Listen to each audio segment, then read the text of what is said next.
नमस्कार, मैं हूं विकास सूर्यवंशी। 9 टाइम्स में आप सबका स्वागत करता हूं। आपके अपने कार्यक्रम एक पहचान हमारे उम्मीदवार में आज हमारे साथ एक उम्मीदवार हैं जिनको ना पहचान की ज़रूरत है ना नाम की ज़रूरत है। उन्होंने बहुत कार्य किए हैं अपने जीवन में, जिनके नाम को सुन के हम आज खुद खिंचे हुए आए हैं उनके इंटरव्यू के लिए। आइए उनसे मुलाकात करते हैं, अवनीश सलूजा जी से।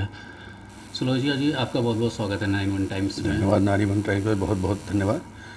सर, आपसे कुछ क्वेश्चन है सामाजिक जीवन के लिए। आपके लिए सामाजिक कार्य, समाज सेवा में आप किस तरीके आए और क्या सोच के आए थे? शुरू से कि हमारा बैकग्राउंड जो है कोई राजनीतिक पृष्ठभूमि हमारी थी नहीं। जी हम लोग एक तो सिख फैमिली से आते हैं, तो हम लोग को सिखों में हम लोग के यहाँ सामाजिक सेवा तो पहला दायित्व दिया गया है। सामाजिक सेवा करते करते करते करते फिर धीरे कब राजनीति में चले गए इसका तो पता नहीं लगा, लेकिन आज भी लगातार सामाजिक सेवा ही कर रहे हैं, किसी लालच से नहीं कर रहे हैं। क्योंकि अगर चुनाव और राजनीति के लिए कर रहे होते तो जैसे नेता चुनाव के समय करते हैं सामाजिक सेवा या अवसरों पे करते हैं, हमने कभी ना क्षेत्र देखा, न दल देखा और ना ही स्थान देखा। जिसकी जहाँ ज़रूरत महसूस हुई, हमें पता लगा बस केवल, तो हम पहुँचे हैं, मदद की है। जी जी। अपने बारे में, स्कूल के बारे में, शिक्षा के बारे में, फैमिली के बारे में, परिवार के बारे में कुछ बताइए। परिवार, पिताजी एग्रीकल्चर अफसर थे, जी माताजी गृहिणी थी। घर का हम लोग का पालन पोषण देखा। हम लोग 2 भाई थे। एक भाई के हमारा करीब आज से 12-14 साल पहले एक दुखद दुर्घटना में जो है मृत्यु हो गई। पत्नी हमारी गृहिणी है, जो बच्चे हमारे हैं।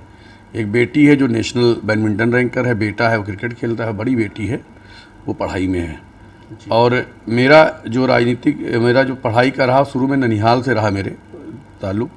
छोटेपन में मैं ननिहाल में रहा, हाई स्कूल तक, 10th तक मैंने। सामाजिक जीवन में कैसे आए, क्या सोच के आए थे? हमने आपको बताया सामाजिक जीवन शुरुआत शुरू से थी। जैसे हम लोग छोटे थे तो अब तो बड़ा कैटर था, उसका ज़माना है। पहले गांव में लड़कियों की बच्चियों की विवाह शादी जब होता था तो हम लोग अपने आप जो है उसमें लग जाते थे। मोहल्लों में जैसे कोई किसी प्रकार का कोई सामाजिक काम हो रहा है तो स्कूलों में शुरू से, अब तो नहीं, स्कूलों में आदत डाली जाती, झाड़ू लगाना, स्कूल की साफ़ सफाई करना, ये सामाजिक जीवन में ही आता था। अब खत्म हुआ है। तो सामाजिक जीवन के जो छाप होती है वो सामाजिक जीवन की अपने आप पड़ी है। सामाजिक जीवन ये था कि हम लोग कभी अपने गुरु के सामने खड़े नहीं होते थे, बिल्कुल बिल्कुल, चाहे जितना हो। गुरु जी चाहे अब तो बड़ा हिंदू मुसलमान और बड़ी जाति प्रथा, चाहे वो हमको पढ़ाने वाले जो हमारे पहले जो जूनियर सेक्शन में थे अब्दुल सत्तार साहब थे, हाजी थे, लेकिन हम लोग जानते थे, हम लोग दौड़ के जाते थे, हाजी साहब के पैर छूते थे। और हाजी साहब से हमेशा उम्मीद होती थी कि मैं, मतलब कभी जाना ही नहीं कि जो है जीवन में कोई और जाति होती है, कोई और वो होता है। सबको पता था ये जो है ये जो है हाजी साहब हैं, या पंडित मोतीलाल जी हम लोग को पढ़ाते थे। तो हम लोग दूर से ही गुरु जी को पैरों में गिर पड़ते थे, ये स्थिति होती थी। और हर बच्चा उस समय होता था, टीचरों का अपना बच्चा होता था, जैसे अपना पिता पुत्र का रिश्ता होता था। तो ये हम लोग के संस्कार पड़े, जो अब धीरे धीरे खत्म। ये संस्कार है हम लोग के, जैसे कि सामाजिक जीवन में रहना। जी जी। सामाजिक जीवन में आपके आदर्श कौन है? सामाजिक जीवन में हमारे आदर्श बहुत लोग हैं। आदर्श में जैसे कि हमको सबसे बड़ा तो ये लगता है कि लाल बहादुर शास्त्री का हमें बड़ा वो लगता है कि लाल बहादुर शास्त्री जी ने अपने सामाजिक जीवन में जिस तरीके से रैली अपनाया। दूसरी एक चीज़ हमको बहुत इंस्पायर करते हैं, एक जिनसे मैं मिलने का सौभाग्य प्राप्त हुआ यूनिवर्सिटी में पढ़ाई के दौरान, काशीराम साहब। जी जी। काशीराम साहब की एक वर्डिंग याद है। मैं उनसे होली वाले दिन मिला और जब उनसे मैंने कहा कि आज फुर्सत थी, हमने सोचा होली में आप फुर्सत में होंगे तो आज मिलने आपसे बात हो पाएगी और समझ पाएंगे हम। तो उन्होंने हमको बड़ा तड़ाक से एक जवाब दिया, और बड़ा अच्छा जवाब दिया। और बात मतलब है कि हम लोगों के दुख सुख में काम आवें। MP MLA और किसी राजनीतिक पद पे पार्षद बनना ये ईश्वर के हाथ में है। अगर आपकी किस्मत में होगा तो बन जाएंगे, लेकिन बेहतर आदमी बनने के लिए, अच्छा काम करने के लिए आपको किसी पद, किसी राजनीतिक दल की ज़रूरत नहीं है। आप खुद कर सकते हैं इसको। जी। जनता आपको अपना कैंडिडेट क्यों समझे और अपना बहुमूल्य मत क्यों दे, अगर आप एक उम्मीदवार के रूप में सामने आते हैं? नहीं, हमने तो ये अभी तो सबसे बड़ी चीज़ है, तो हमने जनता से ये कहा ही नहीं है कि आप हमको मत दीजिए। हमने कहा है जिसको भी दीजिए अपने काम से दीजिए। 2-3 चीज़ें अपने जीवन में ध्यान रखिए। जो वर्तमान समय में राजनीतिक परिवेश स्थिति है उसमें ये है कि लोग धर्म जाति के नाम पे, क्षेत्र के नाम पे लोगों को लड़ा रहे हैं। युवा बेरोजगारी की तरफ बढ़ रहा है, अशिक्षा का माहौल बनता जा रहा है। हमारे सामने हमारे गुरु जी बैठे हैं पिता के रूप में, पंडित भोलानाथ दुबे जी शिक्षक रहे हैं। ये धर्मेंद्र चौहान जी बैठे हैं, ये सामाजिक कार्यकर्ता हैं, कोई राजनीति से। सुरेंद्र सिंह भदौरिया जी बैठे हैं, सामाजिक कार्यकर्ता हैं ये लोग।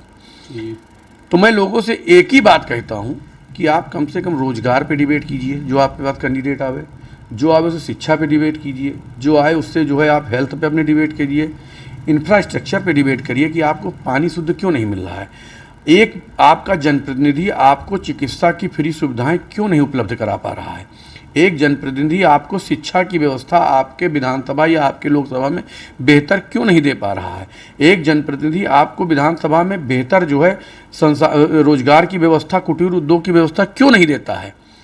आप यकीन मानिए, जिस दिन जनप्रतिनिधि किसी सरकार की ज़रूरत नहीं है, एक विधायक जिस दिन सोच लेगा कि हमें अपने विधानसभा में घर घर उद्योग देना है, घर घर उद्योग अपने आप व्यवस्थित हो जाएगा। इतनी व्यवस्था इस देश में है। जब एक भंडारे के नाम पे, एक भंडारा कर लीजिए, 15-20 हज़ार 25 हज़ार खर्चा होता है, छोटा सा कारखाना लगाएंगे, लोग मदद नहीं करेंगे। लेकिन हम भंडारे के नाम पे तो चंदा मांगने जाते हैं, हम विवाह के नाम पे तो चंदा मांगने जाते हैं कि शादी करा दो। लेकिन कभी सोचा है कि समाज में कभी कोई लोग, समाज के लोग खड़े हों कि हम इनको रोजगार देने के नाम पे चंदा इकट्ठा करेंगे। आप एक सिलाई मशीन दे दीजिए। आप अभी अस्पताल घाट में तमाम महिलाएं हैं जो घरों में झाड़ू पोछा बर्तन करती हैं। लॉकडाउन में उनकी स्थिति खराब हो गई, हम गए, हमको बुलाया तो हमने बात की, तो हमने उनसे कहा कि हम तुम्हें आज मदद कर देंगे, लेकिन तुम्हारा घर कैसे चलेगा। हमने उनको सिलाई मशीन दी और वहाँ पे व्यवस्था कराई कि उनको कोई सिलाई सिखा दे। आज हमारे पास फ़ोन आता है, खुशी होती है कि भैया 200-300 रुपया रोज़ कमा रहे हैं, किसी का कुछ सिल दे रहे हैं, किसी का कुछ सिल दे रहे हैं। कुछ लड़कियां तो इतनी स्पर्ट हो गई हैं वहाँ पे, मैं देखता हूँ महिलाएं जो थी, जो बर्तन मांजती थी, वो छोटे छोटे टेलरों के यहाँ से वो अच्छे अच्छे ले आती हैं, उसको बना, जिसके यहाँ एक मशीन दी थी आज उन्हें 3 मशीनें का। कभी अस्पताल घाट जाएँ परमठ के पास, देखिए वहाँ किस तरीके से हुआ है। तो काम करने आप, मैं फिर कहता हूँ आपके चैनल के माध्यम से कि जो जनता है वो जागृत हो। किसी कहने पे तो वोट देना, पहली बात हम कहें कि हम बहुत अच्छे, हमको बिल्कुल वोट न दीजिए। आप जांचिए, परखिए, तब विश्वास कीजिए। भविष्य आपका है, हमारा नहीं है। तमाम लोग अच्छे हो, झूठे हो, बड़े बड़े वादे करके निकल जाते हैं। देखा है अभी आपने 15 लाख अकाउंट में 2 करोड़ नौकरी, ये सब जुमलेबाजी। इसमें जो काम कर रहा, जो आपको लगता हो कि आपका जाति धर्म दल इससे उल्टे ऊपर उठ के सही व्यक्ति अगर आपके बीच में आए, अगर आप उसका समर्थन नहीं करते तो आप देशभक्ति नहीं करते, आप देश के साथ और अपने समाज, अपने आने वाले बच्चों के साथ अन्याय करते हैं। ये थे हमारे साथ अवनीश सलूजा जी, जिन्होंने अपनी बातें बेबाक तरीके से रखी हैं। अगली मुलाकात करते हैं एक नए उम्मीदवार से, आपके अपने कार्यक्रम एक पहचान हमारे उम्मीदवार में।